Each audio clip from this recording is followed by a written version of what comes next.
Dear students, chapter start करने से पहले मैं आपको बता दूं कि इसमें कौन कौन से टॉपिक्स हैं जो हमें कवर करने हैं।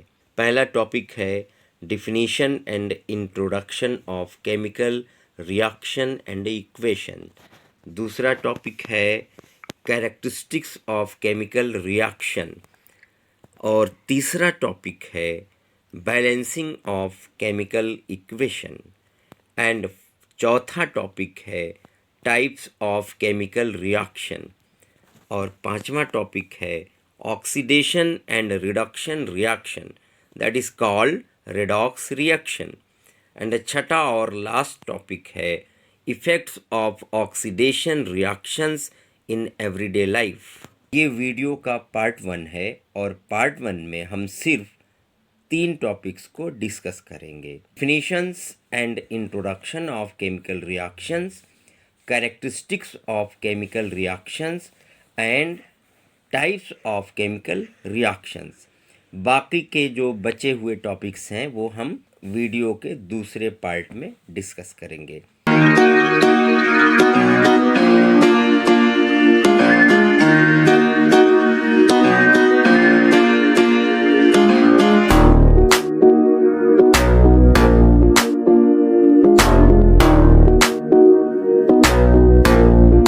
तो देखिए, आपका जो पहला चैप्टर है 10th क्लास साइंस का, chemical reactions and equations. Chemical reactions क्या होते हैं, केमिकल चेंजेस कहो या केमिकल रिएक्शंस कहो, हिंदी में रासायनिक अभिक्रिया कहते हैं, ये क्या चीज है।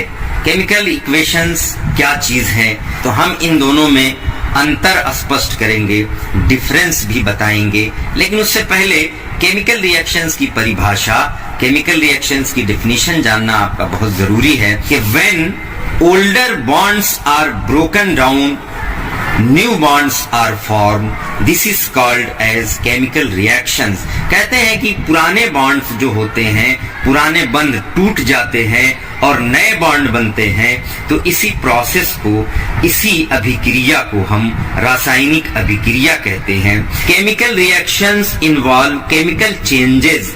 जब केमिकल चेंजेस होते हैं तो ये भी केमिकल रिएक्शन कहलाता है। जब दो सब्सटेंसेस को मिलाते हैं, दूसरे सब्सटेंसेस बनते हैं, उसी को हम केमिकल रिएक्शंस कहते हैं। जिन सब्सटेंसेस को यानी जिन पदार्थों को हम आपस में मिलाकर दूसरा सब्सटेंस बनाते हैं, उसे हम रिएक्टेंट्स कहते हैं। और जो सब्सटेंस नया बनता है उसे हम प्रोडक्ट कहते हैं। तो रिएक्टेंट्स और प्रोडक्ट का कॉन्सेप्ट आपको क्लियर होना चाहिए कि जो दो या दो से अधिक, दो से ज्यादा हम सब्सटेंसेस को, केमिकल्स को मिलाते हैं एक कोई नया सब्सटेंस बनाने के लिए, उसी को हम रिएक्टेंट्स कहते हैं। और जो बनता है, जो नई चीज हासिल होती है, जो नई चीज प्राप्त होती है, उसे ही हम प्रोडक्ट कहते हैं। Only a rearrangement of atoms takes place in a chemical reaction. ये जो इशारा कर रहे हैं, ये जो लिख रहे हैं कि only a rearrangement of atoms takes place in a chemical reaction, ये बताना चाह रहे हैं कि केमिकल रिएक्शन में एटम्स का रीअरेंजमेंट होता है। रीअरेंजमेंट का मतलब वो जो ओल्डर बॉन्ड्स होते हैं वो तो टूट जाते हैं और एक दूसरे एटम के साथ वो पहले वाला एटम जाकर मिलता है और एक नया बॉन्ड बनता है। लेकिन एटम का नेचर चेंज नहीं होता, यानी एटम किसी दूसरे एटम में चेंज नहीं हो सकता। किसी भी एलिमेंट का एटम किसी और दूसरे एलिमेंट के एटम में नहीं बदल सकता। जैसे मैं अगर कहूं कि सोडियम का रिएक्शन कराया जाए तो क्या सोडियम डायरेक्ट पोटेशियम में बदल जाएगा या कार्बन डायरेक्ट ऑक्सीजन में बदल जाएगी। तो केमिकल रिएक्शंस की विशेषता, केमिकल रिएक्शन की प्रॉपर्टी ये नहीं है कि कोई कार्बन डायरेक्ट ऑक्सीजन में बदल जाए या सोडियम पोटेशियम में बदल जाए। इनका कहने का मतलब ये है कि जब हम दो एटम्स को या दो से अधिक एटम्स को आपस में मिलाते हैं एक रिएक्शन कराने के लिए, उनके बॉन्ड्स टूटते हैं और एक नया बॉन्ड बन जाता है। जैसे अगर हम हाइड्रोजन की बात करें तो हाइड्रोजन ऑक्सीजन से मिल जाएगा और वाटर बन जाएगा या कोई और दूसरा प्रोडक्ट बनेगा। वाटर का फॉर्मूला H2O होता है और एक इसी तरह का मिलता जुलता पदार्थ है H2O2 हाइड्रोजन परऑक्साइड, तो वो भी बन जाता है। तो कहने का मतलब ये था कि कोई एलिमेंट दूसरे एलिमेंट में डायरेक्ट चेंज नहीं होता, वो न्यूक्लियर रिएक्शन होता है जिसमें कि एक एटम या एक एलिमेंट दूसरे एलिमेंट में चेंज हो जाता है। हम उसकी बात नहीं कर रहे हैं। केमिकल रिएक्शंस को हम केमिकल इक्वेशंस की सहायता से, केमिकल इक्वेशन की मदद से दर्शाते हैं। पूछा जाता है कि केमिकल रिएक्शन और केमिकल इक्वेशन में क्या डिफरेंस है, तो डिफरेंस यही है कि केमिकल रिएक्शन जो होता है वो एक प्रोसेस का नाम है, यानी उसमें एलिमेंट एटम्स आपस में रीअरेंज होकर दूसरा प्रोडक्ट बनाते हैं और उसी रिएक्शन को, उसी प्रोसेस को हम दर्शाते हैं, उसे छोटा करके, उसे स्मॉल करके। तो उसी दर्शन को हम केमिकल इक्वेशन कहते हैं। जैसे अगर हम कहें कि मैग्नीशियम ऑक्सीजन से मिलकर मैग्नीशियम ऑक्साइड बनाएगा, तो इसे हम कैसे दर्शाएंगे, तो आप देख लीजिए ये मैग्नीशियम लिखा हुआ है, मैग्नीशियम के बाद प्लस है, फिर ऑक्सीजन है। ऑक्सीजन और मैग्नीशियम रिएक्ट कर रही है और इसे थोड़ा गर्म किया जा रहा है, इसलिए एरो पर हीट लिखा हुआ है और ये बन जा रहा है मैग्नीशियम ऑक्साइड। तो ये एक जनरल रिप्रेजेंटेशन है जिसे हम केमिकल इक्वेशन कहते हैं। ये एक कंप्लीट केमिकल इक्वेशन नहीं है, इसमें बहुत सारी बातें अभी हैं जो आप अभी दूसरे पेज पर देखेंगे। ये देखिए, ये जो अभी आप देख रहे थे मैग्नीशियम ऑक्सीजन से रिएक्ट करके मैग्नीशियम ऑक्साइड बना रहा है, तो इसका जो फुल केमिकल इक्वेशन है वो ये है, Mg ऑक्सीजन से मिलकर MgO बना रहा है। देखिए Mg के आगे 2 लगा है, ऑक्सीजन से पहले 1 है, कुछ भी नहीं लिखा, इसका मतलब हम 1 मानेंगे। और फिर देखिए इसमें मैग्नीशियम सॉलिड है और ऑक्सीजन गैस है, तो सॉलिड के लिए S लिखा हुआ है और गैस के लिए G लिखा हुआ है। और इसमें MgO के आगे 2 लिखा हुआ है और ये एक सॉलिड है, तो मैग्नीशियम ऑक्साइड एक सॉलिड है। ये 2 2 1 ये क्या है, ये है आपका स्टोइचियोमेट्रिक कोएफिशिएंट्स। ये केमिकल इक्वेशन को बैलेंस करने के लिए लगाए जाते हैं, यानी जिन संख्याओं से, जिन नंबर से हम मल्टीप्लाई करके रिएक्टेंट्स और प्रोडक्ट्स के नंबर्स को बैलेंस करते हैं, बराबर करते हैं, उसे ही हम स्टोइचियोमेट्रिक कोएफिशिएंट कहते हैं। तो मैग्नीशियम का है 2 और ऑक्सीजन का 1, ऑक्सीजन पे कुछ भी नहीं लगा है, उसको हम 1 मानते हैं। और इधर देखिए 2 MgO लिखा हुआ है, यानी MgO से पहले 2 से मल्टीप्लाई किया गया है, तो इसका स्टोइचियोमेट्रिक कोएफिशिएंट 2 है। अब ये इक्वेशन बैलेंस करने का जो कॉन्सेप्ट है, ये आप अगले पेज पे, अगले टॉपिक में डिटेल में पढ़ेंगे। यहाँ पे हम बस एक जनरल कॉन्फ़िगरेशन दे रहे हैं कि केमिकल रिएक्शन और केमिकल इक्वेशन क्या होते हैं। जब हम मैग्नीशियम का ऑक्सीजन के साथ रिएक्शन कराते हैं तो उससे पहले हम मैग्नीशियम को सैंड पेपर से रब करते हैं, उसे हम क्लीन करते हैं। ऐसा क्यों है, ये अक्सर सवाल पूछा जाता है। तो देखिए ऐसा इसलिए किया जाता है क्योंकि मैग्नीशियम होता यूं है, मैग्नीशियम मॉइस्चर की प्रेजेंस में मैग्नीशियम कार्बोनेट की एक प्रोटेक्टिव लेयर बना लेता है। Before burning in air the magnesium ribbon is cleaned bye rubbing with sand paper. This is done to remove the protective layer of basic magnesium carbonate. तो basic magnesium carbonate जो बन जाता है उसे ही remove करते हैं। अगर हम रिमूव नहीं करेंगे तो ये रिएक्शन नहीं होगा, क्योंकि मैग्नीशियम कार्बोनेट मैग्नीशियम और ऑक्सीजन को रिएक्ट नहीं करने देगा, एक दूसरे के संपर्क में नहीं आने देगा। अब हम दूसरा एक टॉपिक चुनते हैं, कैरेक्टरिस्टिक्स ऑफ केमिकल रिएक्शन। रासायनिक अभिक्रियाओं की विशेषताएं क्या होती हैं। देखिए पहला है evolution of gas, formation of precipitate, change in colour, change in temperature, change in state. ये 5 चीजें हैं, ये 5 पॉइंट्स हैं जिनकी मदद से हम ये समझ सकते हैं कि हाँ ये केमिकल रिएक्शन हो रहा है।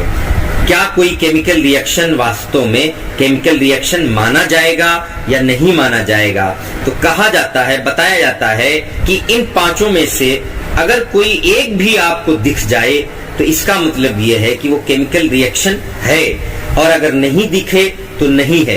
Any one of these general characteristics can tell us whether a chemical reaction has taken place or not. Evolution of gas, जब कोई रिएक्शन होगा तो उसमें से गैस भी निकल सकती है। जैसे अगर हम जिंक ग्रेन्यूल्स को H2SO4 sulphuric acid king of chemicals के साथ रिएक्ट कराते हैं तो उसमें से हाइड्रोजन गैस बाहर आती है। तो इसका मतलब ये है कि ये एक केमिकल रिएक्शन का एग्जाम्पल है। ये देखिए, ये इसका केमिकल इक्वेशन है। जिंक ग्रेन्यूल लिया प्लस H2SO4, फिर उसके बाद क्या बन रहा है, ZnSO4 प्लस H2। तो H2 जो है इसमें हाइड्रोजन गैस है। ये एक केमिकल रिएक्शन की खासियत है, ये केमिकल रिएक्शन की प्रॉपर्टी हुई।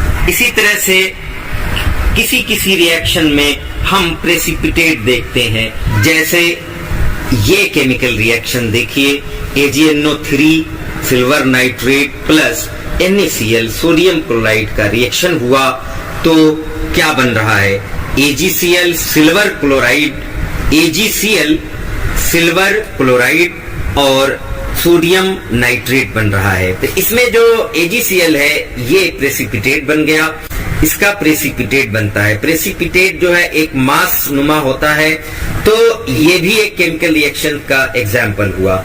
इसी तरह से कलर चेंज हो जाता है, इसी स्टेट चेंज होती है। Fe2O3 आयरन ऑक्साइड और सॉलिड है, एल्युमिनियम सॉलिड है, और यहाँ पे देखिए एल्युमिनियम ऑक्साइड सॉलिड है, लेकिन आयरन जो है इसमें लिक्विड के फॉर्म में आ रहा है। तो यानी ये केमिकल रिएक्शंस के सब एग्जांपल्स हुए।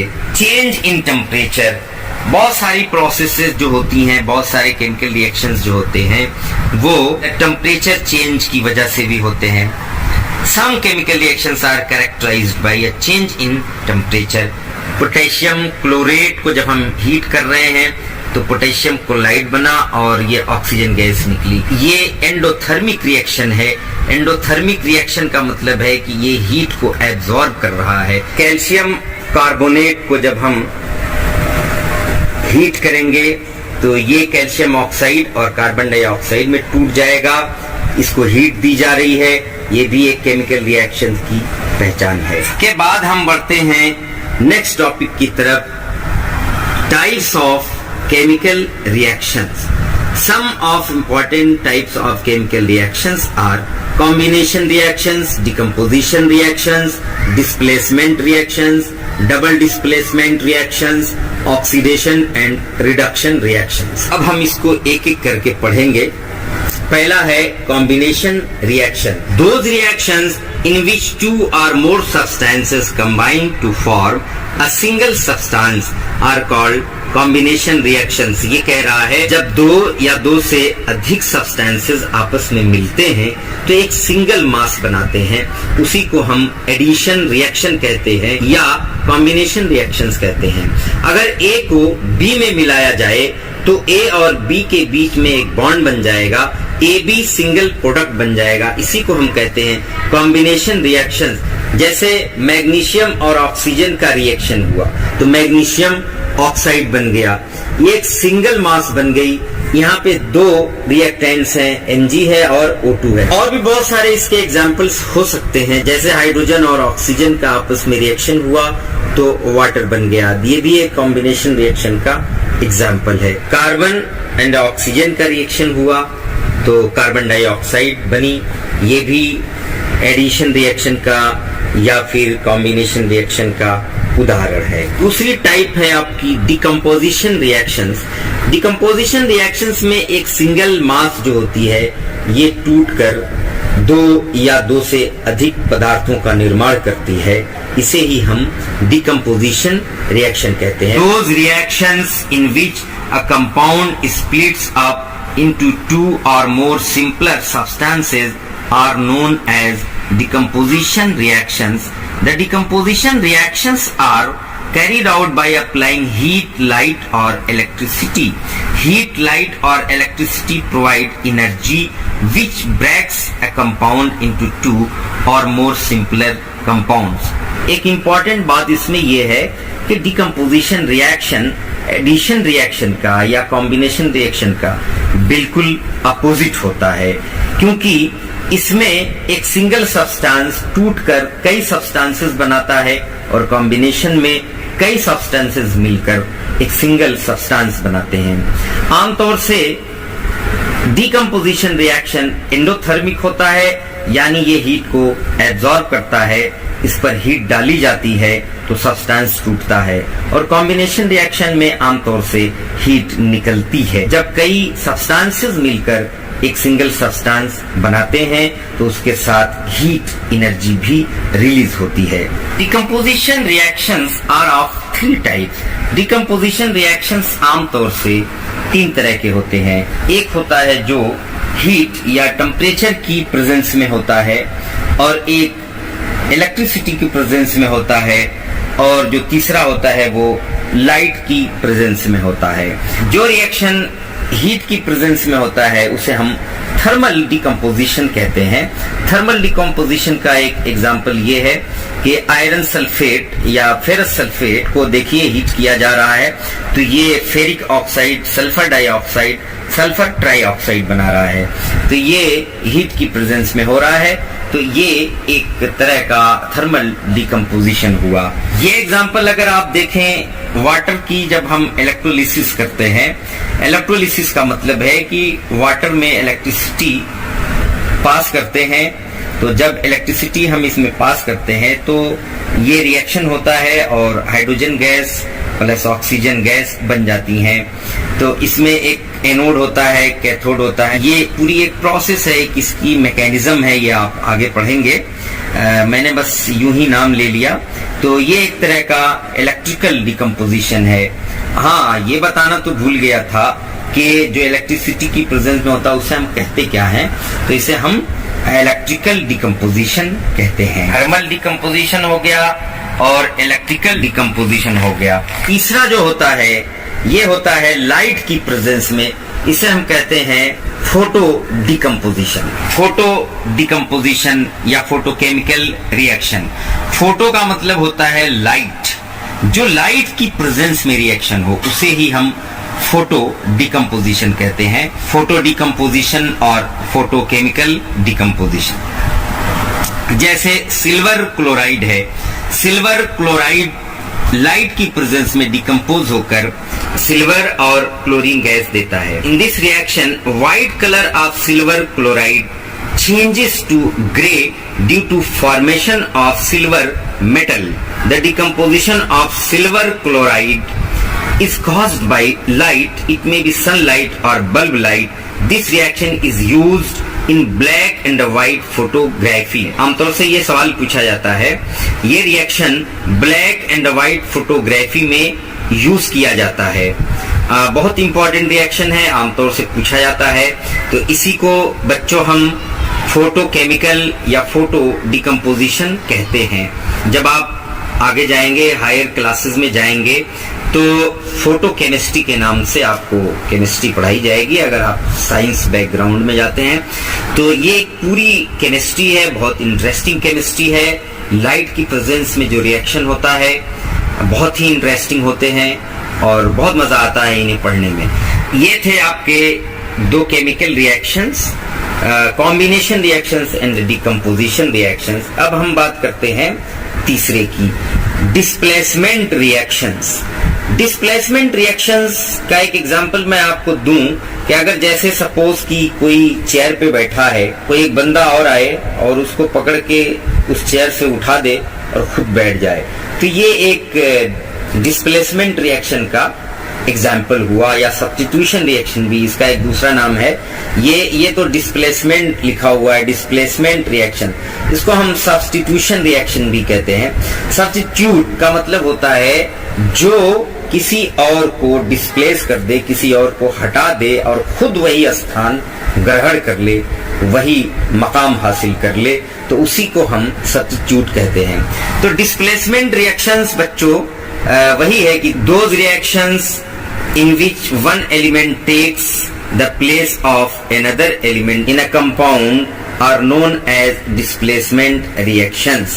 देखिए, जैसे ये कॉपर सल्फेट हुआ, ये जिंक है, तो कॉपर सल्फेट और जिंक आपस में रिएक्ट कर रहे हैं। अब जिंक क्या करेगा कि कॉपर को हटाकर सल्फेट के साथ खुद जुड़ जाएगा, इसी को हम कहेंगे डिस्प्लेसमेंट रिएक्शन। देखिए प्रोडक्ट में जिंक ने क्या किया, कॉपर को धक्का दिया, कॉपर को धक्का देकर बाहर कर दिया और खुद जो है सल्फेट के साथ आ गया, तो जिंक सल्फेट बन गया और कॉपर अलग हो गया। तो इस तरह के रिएक्शंस को हम डिस्प्लेसमेंट रिएक्शन कहते हैं। इसमें देखिए कॉपर सल्फेट प्लस Mg, तो Mg क्या करेगा, कॉपर को हटाकर सल्फेट के साथ बॉन्ड बना लेगा। ये देखिए मैग्नीशियम सल्फेट बन गया और कॉपर को अलग कर दिया।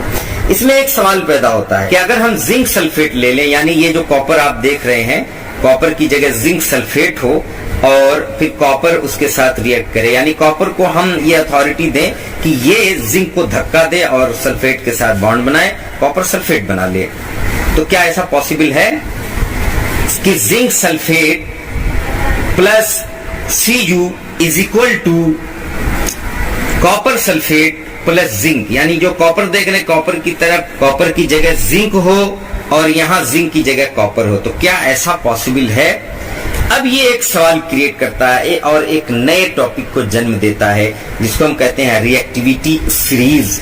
अब ये चीज आप रिएक्टिविटी सीरीज में पढ़ेंगे। इलेक्ट्रोकेमिकल सीरीज होती है जिसमें ये बताया जाता है कि कौन किसको हटा सकता है और कौन किसको नहीं हटा सकता। तो यहाँ पे मैं आपको बता दूं कि कॉपर सल्फेट और जिंक की जो बात है, जिंक तो कॉपर को हटा सकता है लेकिन कॉपर जिंक को नहीं हटा सकता, क्योंकि जिंक कॉपर से ज्यादा रिएक्टिव है और कॉपर जिंक से कम रिएक्टिव है। ये एक कॉन्सेप्ट है इस इलेक्ट्रोकेमिकल सीरीज में। तो ये आप सीरीज में पढ़ेंगे कि कौन किसको हटा सकता है, कौन नहीं हटा सकता। तो ये हुआ बच्चों आपका डिस्प्लेसमेंट रिएक्शन। अब हम बढ़ते हैं आगे की तरफ। चौथा है आपका double displacement reactions. Those reactions in which two compounds react by an exchange of ions to form two new compounds are called double displacement reactions.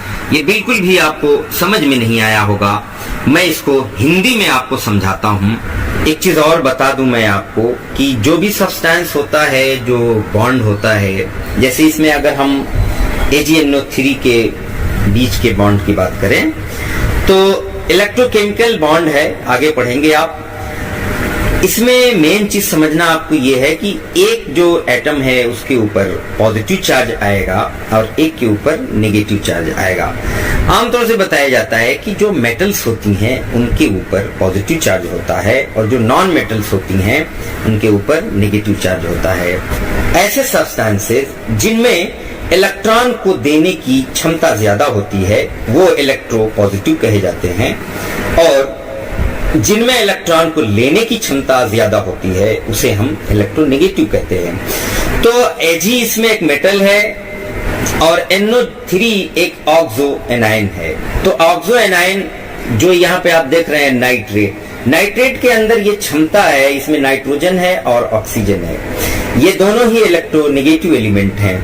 ये जो आयन है इस पे नेगेटिव चार्ज आएगा और सिल्वर पर पॉजिटिव चार्ज आएगा, क्योंकि NO3 के अंदर ये कैपेसिटी है, ये क्षमता है कि सिल्वर से आसानी से इलेक्ट्रॉन ले लेगा और सिल्वर आसानी से इलेक्ट्रॉन दे देगा। तो यहाँ पे जो मैं अभी आपको बता रहा हूँ यही इस रिएक्शन का मेन रीजन है, मेन कारण है कि सिल्वर जो पॉजिटिव पार्ट है सोडियम क्लोराइड के नेगेटिव पार्ट से, सोडियम क्लोराइड में सोडियम भी एक मेटल है, सोडियम एक पॉजिटिवली चार्ज्ड आयन है, इसको हम पॉजिटिव आयन कहेंगे। तो इसका जो पॉजिटिव आयन है नेगेटिव आयन NO3 से कंबाइन करेगा और AgNO3 का Ag positive ion sodium chloride के क्लोरीन नेगेटिव आयन से कंबाइन करेगा और प्रोडक्ट बनाएगा। देखिए यहाँ पे आप गौर से जरा सा देखिए, Ag के साथ Cl आया, Na के साथ NO3 आ गया। इस तरह का जो रिएक्शन होता है इसे ही हम डबल डिस्प्लेसमेंट रिएक्शन कहते हैं, या इसे एक नाम और दिया गया है प्रेसिपिटेशन रिएक्शन भी कहा गया है, क्योंकि इस तरह के जो रिएक्शंस होते हैं आमतौर से प्रेसिपिटेट के द्वारा प्रोसीड होते हैं, यानी इनमें प्रेसिपिटेट बनता है। प्रेसिपिटेट क्या होता है मैं अभी पहले आपको बता चुका हूँ। अब हम चलते हैं एक स्पेसिफिक टाइप ऑफ रिएक्शन की तरफ जिसको हम कहते हैं oxidation and reduction reactions. These are very specific reactions, also called as redox reaction. Oxidation and reduction को हम redox reaction भी कहते हैं। इनकी जो केमिस्ट्री है, इनकी जो स्टडी है, जो इनका अध्ययन है, इसको हम किसी और वीडियो में करें तो ज्यादा बेहतर होगा, क्योंकि इन्हें समझने के लिए आपको कुछ ज्यादा एग्जाम्पल्स की जरूरत पड़ेगी और आपको एक अलग से माइंड मेकअप करना पड़ेगा, तब आपको बेटर वे में समझ में आएगा। तब तक के लिए आप दें मुझे इजाजत।